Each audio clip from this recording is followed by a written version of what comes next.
Do you know, if you study people who are at the pinnacle of anything, you recognize that to get there, motivation was maybe 1% of the formula. Maybe. 1%. And I'll prove it to you. If you want to become a world-class bodybuilder, say an IFBB pro, what that takes is you have to train twice a day, 6 days a week. You have to have 8 meals a day. Your calorie intake is regimented. Your meals are pre-planned and pre-cooked. You don't eat according to taste, you eat according to function. So my trainer, for instance, will eat and I'm going, what are you eating? And he's having he'll have chicken that was boiled without salt. And he'll have like half a kilo of it. I mean, what are you doing? He says, I'm taking in protein. He doesn't say I'm eating. He says, I'm taking in protein. For him, it's functional. It's not taste-based. Then you would probably have to train for a minimum, and this is if you are a genetic phenom, you'd have to train for a minimum of 10 years before you could get on a stage and compete at an average level with an average global bodybuilder. Average. Okay. So why am I telling you this? All of us here at the beginning of a new year write these things called New Year's resolutions. And then New Year's resolutions, number 1, make more money. Yeah? Number 2, change my boyfriend. Number 3, get into shape. Yeah? Number 3, get into shape is somewhere in the top 3. So what do? You go to the gym, you get a gym membership. Yeah? You go to the local Nike store and you buy like all of your gym gear. You are motivated. You are inspired. You are going to the damn gym. You go to YouTube, you subscribe to all of the fitness channels. You go to Instagram, you follow all of the fitness models. You are motivated. You are going to the damn gym. You're going to get in shape. That's what you're going to do. The people you're following on YouTube have been working on for a minimum of 5 years to look like that. So you have the incorrect understanding that after a month of working out, you're going to look like them. So what happens in the first month? You're excited. You go to gym every single month, and you take the pains and your body is sore, but I'm excited. I'm going to gym. Then life happens. Company doesn't make money. You don't make your targets. You fall a bit ill. Something happens. And all of a sudden you stop going to gym for a day. A day becomes 2, 2 becomes a week. Now all of a sudden you've had a gym membership for 3 months and you haven't been in that time. What did you miss? You thought motivation was the formula. Winners don't need motivation. Winners need discipline. Discipline's about getting it done because it needs to get done, not because I feel like it, not because I'm motivated for it. You think Nelson Mandela was motivated to spend 27 years in prison? You think Martin Luther King was motivated to march across the states and proclaim freedom? You think, if you look at people that change the world, they're not doing it because they're motivated. They're doing it because they made a commitment to do it and they disciplined to see it through. Discipline is far more important than motivation, which is why you got to be careful the decisions you make. Because once you make the decision, you have to see that decision through. Like my mentor says, first we make the decisions, then the decisions make us. So you got to be very careful the decisions you make. Be very careful the commitments you make. Motivation, I'm telling you now, is completely overrated. It's important. Don't get me wrong. We meet according to motivation. We feel good, rah-rah. But that'll fade. You need a stronger will and a deeper commitment to see things through. One of my key phrases for the whole day: disciplines work miracles. Disciplines work miracles. And here's the first piece that works miracles. Number 1, do what you can. Do not let neglect grab you by the throat. Don't let neglect stall you on your path toward prosperity and health, being able to become powerful, influential, rich beyond wildest imagination. Don't neglect what you can do. If you can read, read. If you can change, change. If you can grow, grow. If you can take one step, take one step. Do not neglect to do whatever you can do at the moment. Of course, you can't run a multi-billion-dollar business today. Mark couldn't either 10 years ago. Mark couldn't either 5 years ago. But I'm telling you, today he can do it because step by step, year by year, he took on what he could do. He didn't neglect it. He did the meetings he could do. He made the calls he could make. He read the books he could read. He took the classes he could take. And step by step, he got himself ready. I'm telling you, do not neglect to do whatever you can do because it'll work miracles. Of personal development first, productivity second. Now, do what you can. Here's number 2, do the best you can. If it's a foggy night and you can only see 100 feet, how can you see another 100 feet? Answer, walk the first 100 feet. Walk as far as you can see, and then you can see some more. And walk as far as you can see, and then you can see some more. So what you've picked up here, just do it as far as you can see it. And I promise you, if you'll execute as far as you can see it, you'll be able to see more. Do that, then you can see more. And finally, get in tune of doing the best you can.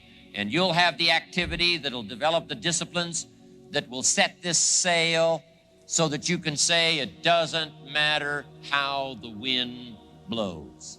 I'm prepared. For some people, they see discipline as sort of an ugly word. You know, don't talk to me about discipline. But what you must understand is discipline is a most incredible creative force. Discipline builds a career. Discipline develops good health. Discipline forms the most incredible marriage. Discipline puts together a friendship that won't quit forever. Discipline develops skills that can be magnified, and touch the world. Discipline opens up music. You know, you can't have incredible music without discipline. In fact, we call them the disciplines. We call architecture and music, and we call playing an instrument. We call sculpturing, we call painting, we call writing, composing. We call those the disciplines. And the disciplines gives us the indication that yes, it doesn't come except by discipline. But it also means that the discipline is the open door to the creative process to turn nothing into something and to turn imagination into reality. So here's what you must learn to do: appreciate the disciplines and welcome the disciplines. Here's a good question to ask. What other discipline could I begin that would open up a whole new expression in my life of turning imagination into reality? Without discipline, there is no enterprise. Without discipline, there is no magnificent structure. Without discipline, there is no music. Without discipline, there is no health. Without discipline, there is no advantage. There is no future. So discipline is all when it comes to imagination, having something real, believing in it, and turning it into reality. The key to development is to be all that you can possibly be. I don't know what your talents are. I don't know what your skills are, but here's what I probably am right on, that you're behind on an accelerated effort toward your full development. I would suggest that. Now, for some of you, I know that's probably really not true. But even as I look at my own life, because, I'm tempted to procrastinate just like everybody else. I should have written 30 books by now. I've only written 4 or 5. I should have done a lot of things, but I haven't. I got distracted, and all of us, have these challenges. But what could I become? What could I become? I had one of my dearest friends. I've lost him. He died at age 53. One day, and he drank a little too much. David drank a little too much, but he did all kinds of things. He was a builder, and he was a dreamer, and he did a lot of things. But his drinking sort of kept him in a fog for like years and years. About 6 years ago, he was sitting at the yacht club, and he was in a fog, and suddenly it occurred to him, I wonder what I could have accomplished all these years if I hadn't have been in this sort of foggy state. And he said that did it. And the last 6 years before he died, he was free. And he accomplished some incredible things that last 6 years. Being all that you can be and not let habits drag you down. Not let things, sidetrack you from the full development of what you have the capable of being. What all could your heart encompass if you really had the chance and you really had the disciplines and really got to it? What could you really become? What could you earn? How healthy could you really be? How many books could you write? How many poems could you write? So here's what I would ask of you. If you feel that you're a little bit stalled, wherever you are in your progress, I'm asking you to correct that. I'm asking you to see if you can't possibly be on a more accelerated track toward your possibilities and your full development. Here's what life is all about: to become all that we can possibly be. The full development of all of your potential, that's number one. Number two is the wise use of all of your resources. That's what life is all about. Discipline. If there is a magic word that stands out above all the rest, this is the one: discipline. Discipline is the bridge between thought and accomplishment, the bridge between inspiration and value achievement, the bridge between necessity and productivity. Remember, all good things are upstream. The passing of time takes us a-drifting, and drifting only brings us the negative, the disastrous, the disappointment, and the failure. Failure is not a cataclysmic event. It is not generally the result of one major incident, but rather a long list of accumulated little failings. Failing in life is failing to think today, failing to act today, failing to care, to strive, to climb, to learn, to keep trying day by day. If your goal requires that you write 10 letters today and you write only 3, you are down 7 letters. If you want to make 5 calls and you only make 1, you are down 4 on calls. If your plan calls for saving $10 today and you save none, you're down $10 today. Now the danger is looking at an undisciplined day and concluding that no great harm has been done. It doesn't seem like such a bad day, but add up these days to make a year, and then add up those years to make a lifetime, and perhaps you can now see how repeating today's small failures can easily turn your life into a major disaster. Success, on the other hand, is just the same process in reverse. If you plan to make 10 calls and you end the day making 15, now you're up 5 calls. If you then get up a few on letters, move up the savings numbers, you can see what a massive difference it could make in a year, and what wealth and accomplishment awaits for a lifetime. Discipline is like a set of magic keys that unlocks all the doors of wealth, happiness, sophistication, culture, high self-esteem, pride, joy, accomplishment, satisfaction, and success. The first key to discipline is awareness of the need for and the value of discipline, and especially the discipline to make the changes. What will it take?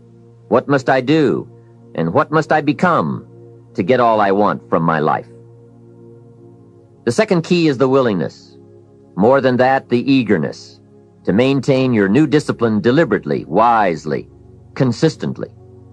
And the third key to discipline is the commitment to master the circumstances of your daily life, to see and harness the opportunities to make something of the sun and the rain, the good as well as what comes in the guise of misfortune. Discipline does many things, but most important of all is what it does for you. It makes you feel better about yourself. Even the smallest discipline can have an incredible effect on your attitude. And the good feeling you get, that surging feeling of self-worth that comes from starting a new discipline, is almost as good as the feeling that comes from the accomplishment of the discipline. Second, a new discipline immediately alters your life direction. You don't change destinations immediately. That is yet to come. But you can change direction immediately, and direction is very important. Third, discipline cooperates with nature. Everything strives. It is a common life function. How tall will a tree grow? As tall as it can. Everything strives to become all it can possibly be, And that striving to become is what discipline is all about. Disciplining ourselves to fulfill our natural potential to become all that we can be. And finally, discipline attracts opportunity. Opportunity is always looking for ambition and skill in action. Discipline taps the unlimited power of commitment. The human will in action, driven by inspiration, enticed by desire, tempered by reason, guided by intelligence, can bring you to that high and lofty place called the good life. So start the new process. You can begin a new habit no matter how small it is. Small isn't important. Whether or not you start and whether or not you continue are all that is important. So to have a prosperous life, start a prosperity plan. To become wealthy, start a wealth plan. Remember, you don't have to be wealthy to have a wealth plan. A person with no means can have a rich plan. If you are ill, start a health plan. If you don't have energy, start an energy plan. If you don't feel good, start a feel-good plan. If you're not smart, start a smart plan. If you can't, start a can plan. If you haven't, start a have plan. Anyone can. Even a bad person can start hearing good messages and reading good books. Recognize that the start of the better life, the happy life, the wealthy life, is today. This is exciting. Both the process and the result can begin today. Start the new journey today. If you think of a new idea, today is the day to begin the discipline of putting that idea into action. Set this day up as a long, busy, exciting start for your new life. Get your first book for your new library today. Begin your new practice of setting goals today. Start clearing out a drawer of your new orderly desk today. Start eating an apple a day on your new health plan today. Put some money in your new investment for fortune account today. Start reading with intensity for your new wealth of mind plan today. Write a postponed letter today. Make a delayed telephone call today. Pick up your camera and take a picture of something to start your new treasury of photographs today. Get some momentum going on your new commitment to the better life. See how many activities you can pile on in this first day. Go all out. Break away from the negative downward pull of gravity. Start the thrusters going. Prove to yourself that waiting is over, hoping is past, and that faith and action have now taken charge. It's a new day, a new beginning for your new life. With discipline, you can't believe the list of positive moves you can make in the first day of your new beginning.